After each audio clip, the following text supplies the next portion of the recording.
Vamos ficar de pé para ouvir a leitura do Santo Evangelho. Está registrado no Evangelho segundo São João, no capítulo 4, nos versos 5 a 26. João, capítulo 4, 5 a 26. Onde lemos assim: Assim Jesus chegou a uma cidade samaritana chamada Sicar, perto das terras que Jacó tinha dado ao seu filho José. Ali ficava o poço de Jacó. Cansado da viagem, Jesus sentou-se junto ao poço, e por volta do meio-dia, nisso veio uma mulher samaritana tirar água. Jesus lhe disse: Dê-me um pouco de água, pois os seus discípulos tinham ido à cidade comprar alimentos. Então a mulher samaritana perguntou a Jesus: Como sendo o Senhor um judeu, pede água a mim, que sou mulher samaritana? Ela disse isto porque os judeus não se dão com os samaritanos. Jesus respondeu: Se você conhecesse o dom de Deus, e quem é que está lhe pedindo água para beber, você pediria e ele lhe daria água viva. Ao que a mulher respondeu: O senhor não tem balde, o poço é fundo, de onde vai conseguir esta água viva? Por acaso o Senhor é maior do que Jacó, o nosso pai, que nos deu o poço, do qual ele mesmo bebeu, assim como os seus filhos e o seu gado? Jesus respondeu: Quem beber desta água voltará a ter sede, mas aquele que beber da água que eu lhe der nunca mais terá sede. Pelo contrário, a água que eu lhe der será nele uma fonte a jorrar para a vida eterna. A mulher lhe disse: Senhor, quero que me dê esta água, para que eu não mais tenha sede, nem precise vir aqui buscá-la. Jesus disse: Vá, chame o seu marido e volte aqui. Ao que a mulher respondeu: Não tenho marido. Então Jesus disse: Você tem razão ao dizer que não tem marido, porque já teve 5 e esse que agora tem não é seu marido. O que você disse é verdade. A mulher então lhe disse: Agora eu sei que o Senhor é um profeta. Nossos pais adoravam neste monte, mas vocês dizem que é em Jerusalém aqui é o lugar onde se deve adorar. Jesus respondeu: Mulher, acredite no que digo. Vem a hora em que nem neste monte, nem em Jerusalém vocês adorarão o Pai. Vocês adoram o que não conhecem. Nós adoramos o que conhecemos, porque a salvação vem dos judeus. Mas vem a hora, e já chegou, em que os verdadeiros adoradores adorarão o Pai em espírito e em verdade. Porque são esses que o Pai procura para seus adoradores. Deus é espírito, e é necessário que os seus adoradores o adorem em espírito e em verdade. A mulher respondeu: Eu sei que virá o Messias, chamado Cristo. Quando ele vier, nos anunciará todas as coisas. Então Jesus disse: Eu sou o Messias. Eu lhe estou falando com você. Até aqui as palavras do Santo Evangelho. Que Deus nos ilumine a meditar nesta sua palavra. Podem sentar.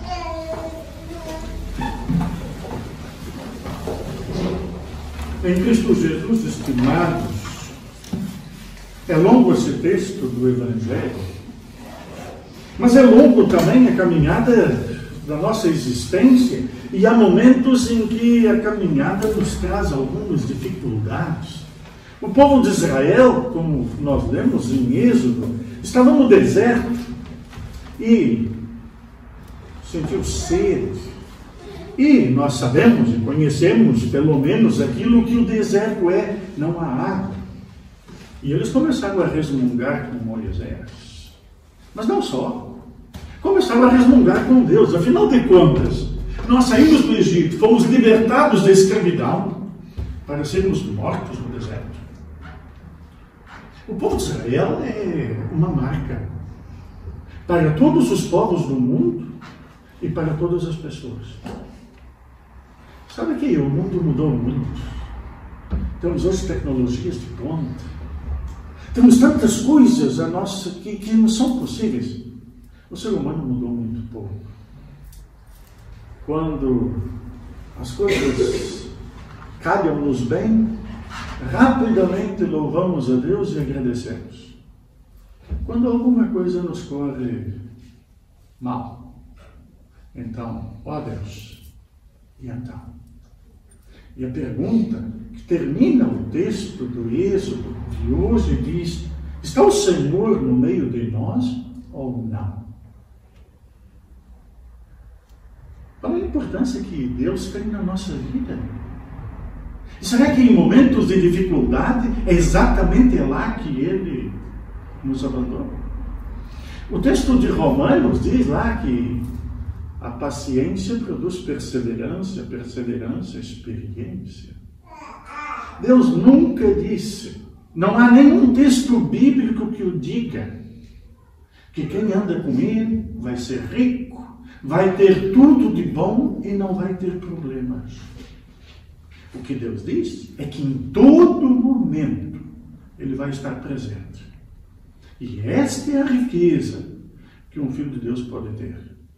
E em todo momento significa tudo, até mesmo na morte. E se Deus está presente neste momento, então ela também perde a sua força, aquele medo e o susto que nos causa, porque Deus garante a vida. Mas agora vamos ao texto de hoje. Jesus está indo e passa por Samaria. Sabe, Samaria era uma terra que o judeu desviava dela.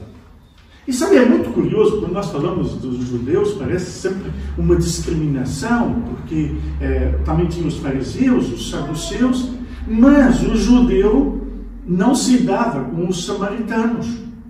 Porque os samaritanos eram, à vista dos judeus, impuros, eram aqueles que não cumpriam com os ritos da palavra de Deus e que também não adoravam no templo em Jerusalém. O judeu desviava de Samaria. Ele não passava por lá. Mas Jesus, com os seus discípulos, vai direto a Samaria. E em Samaria, Jesus descansa ao meio-dia e descansa junto a um poço. E os discípulos vão comprar alguma coisa para comer e ele está só. E é então que chega lá a mulher samaritana, que dá o título a esse texto. E ela vem buscar água. O normal seria que ela buscasse a água e fosse embora calada e que Jesus não se lhe dirigisse a palavra. Isto era o normal. Porque um judeu não falava com um samaritano e um homem não se dirigia a uma mulher. Ainda hoje, as mulheres são discriminadas. Mas no passado, muito mais. Jesus quebrou preconceitos. Jesus não fazia discriminação. E dirige-se à mulher e pede água. E a mulher fica assim: como que tu, sendo judeu, falas comigo? Só que os judeus não falam com os samaritanos. E muito menos com uma mulher. E então, Jesus diz assim: se tu conhecesses quem é que está te pedindo água, se tu soubesses quem é que está a falar contigo, tu é que pedirias água e ele te daria água viva. E sabe que havia uma diferença? A água do poço e água corrente. A água da fonte é uma água que corre. A água do poço é uma água que está lá no fundo. E Jesus está, e ela fica assim, mas o que ele está a dizer? Que vai me dar água viva, água corrente? Ao que a mulher respondeu: não tens balde? O poço é fundo. Como é que vais tirar água? Mas daí Jesus diz mais: quem beber da água que eu der, não vai ter mais sede. E então a mulher diz: dá-me desta água. Sabe, esta senhora percebia a igreja e Jesus como uma coisa mágica. Cuidado, há pessoas ainda assim hoje, que acham que a pregação da palavra, a leitura da Bíblia, a oração é uma coisa mágica. É que de repente ela também quis, olha, então você me dá uma água que eu não vou mais precisar vir ao poço. Ela logo pensou muito naquilo. Afinal de contas, não sei se vocês sabem o que é não ter água em casa. Quando criança eu tinha que buscar água na fonte. E era um trabalho árduo, porque todos os dias há que buscar água. E disse quantos baldes há que trazer, e geralmente sabe onde fica a fonte, não? Lá embaixo. Desce-se com um balde vazio e sobe-se com ele cheio. Imagine agora esta senhora. Jesus disse, se tu pedisses água, eu te daria água. E tu não terias mais sede.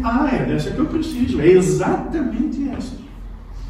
Não preciso mais vir cá. Como é que nós entendemos o que Deus promete? Como é que nós entendemos a palavra de Deus? Para que ela serve? Ela resolve os nossos problemas terrenos. Deus abençoa-nos. Mas sabe quando o meu carro avaria? Deus não é mecânico. Ele nem sabe consertar aquilo. Aquilo é invenção humana. Portanto, eu tenho que tratar de arrumar um mecânico. Mas Deus abençoou a sabedoria do homem, tanto para inventar máquina, como para ter mecânicos. Mas o que Deus resolve então? Sabe, nós hoje estamos no penúltimo culto antes da Páscoa. Jesus o tempo todo veio e disse da sua missão. A mulher percebe que Jesus vai lhe dar água para ela não mais voltar àquele poço e ter que tirar. Mas Jesus quer esclarecer algo aí. Jesus quer dizer o seguinte, vejam, quem beber desta água vai voltar a ter sede. Esta do poço, sempre de novo vocês vão precisar. Mas aquele que beber da água que eu lhe der, nunca mais terá sede. Pelo contrário, a água que eu lhe der será nele uma fonte a jorrar para a vida eterna. Que água é esta? Jesus diz mais tarde, mulher, acredite que vem a hora em que nem neste monte vai se adorar, nem em Jerusalém, mas vocês adoram o que não conhecem, nós adoramos o que conhecemos, porque a salvação vem dos judeus. Mas os verdadeiros adoradores adorarão o Pai em espírito e em verdade. Aceitar a Cristo é aceitar o refrigério da nossa vida. Aceitar a Cristo como Senhor e Salvador é aceitar aquele que carregou o peso de nossas faltas e no mundo inteiro. E por esse Cristo nos refrigera e nos faz ter uma nova vida. E esta fé é como uma fonte. A fé em Cristo como uma fonte que jorra para a vida eterna. Como uma fonte que se renova sempre e novamente. Como uma fonte que dá vida. E que dá vida que permanece. Vida que não morre. Jesus vai adiante porque ele quer mostrar a esta mulher quem ele é. E Jesus diz a ela, porque ela agora começa a ficar muito baralhada com tudo aquilo que está a lhe ser dado num momento inusitado da sua vida. E Jesus diz, olha, mas vai lá, chama teu marido e volta cá. E ela diz, eu não tenho marido. Sim, mas já tiveste 5 e agora estás com outro que não é o teu. Jesus não entra em moral aqui, ele não está sendo moralista. Mas ele mostra que conhece a senhora e ela fica espantada com isto. Ela conhece a sua vida, ela também conhece as transgressões e os seus pecados. Temos noção disso? Temos noção como Deus nos conhece? Temos noção que diante de Deus não é preciso não vale a pena e não resulta fazer de conta, Ele sabe. Mas Ele não faz contas conosco. Ele não fez contas com a mulher. E a mulher sai-se lindamente ao dizer: mas agora eu sei que tu és profeta. Como é que tu me conheces? Nunca viste? Afinal de contas, tu és alguém que vem de Deus. Tu és alguém que tem algo que vem do alto.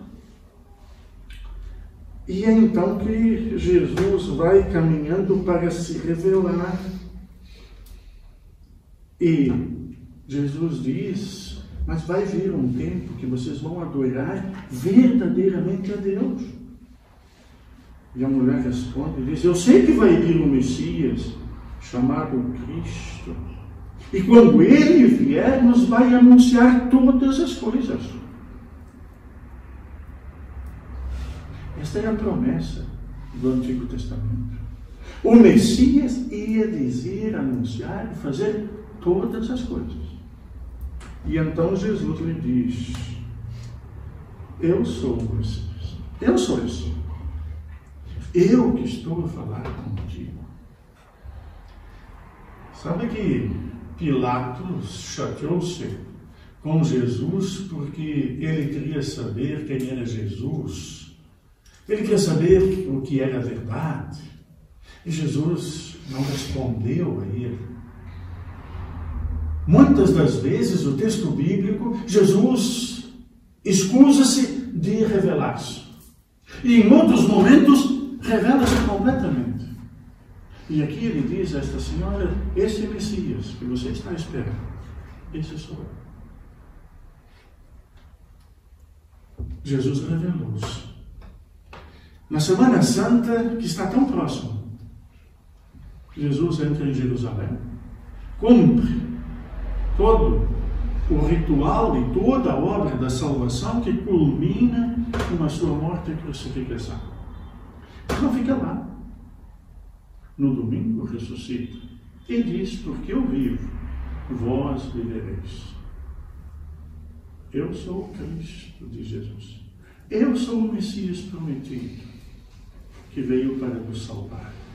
E isto deve ser algo que vos satisfaça para a vida eterna. Como água corrente, que sacia sede, que recobra ânimos e que nos mantém vivos. Terminado o texto, terminado este encontro, esta senhora sai correndo e diz assim, o final, o capítulo 4, mas os versos 39 a 42. E muitos samaritanos daquela cidade,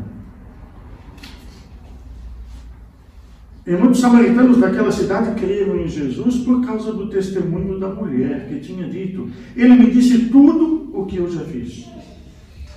Quando, pois, os samaritanos foram até Jesus, pediram-lhe que permanecesse com eles. E Jesus ficou ali 2 dias.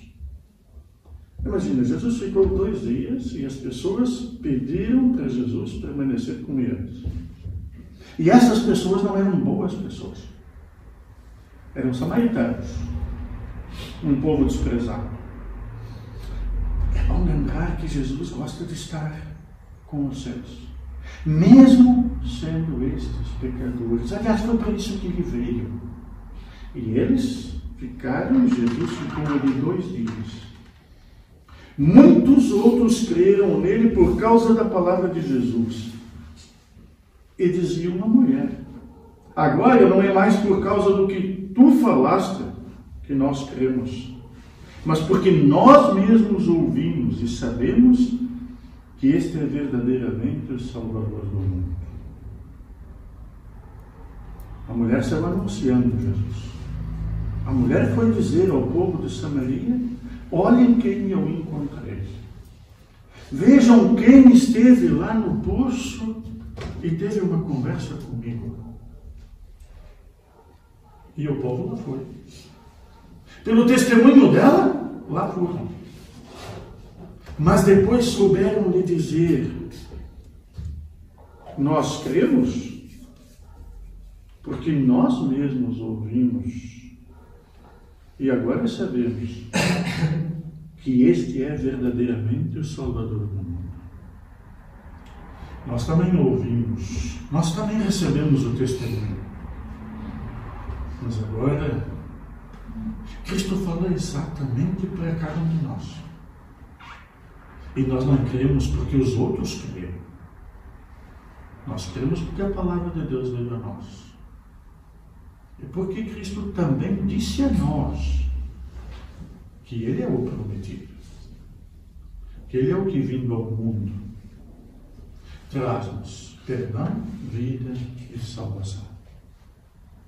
Que este texto do Evangelho ajude-nos a nos preparar para a celebração da Páscoa.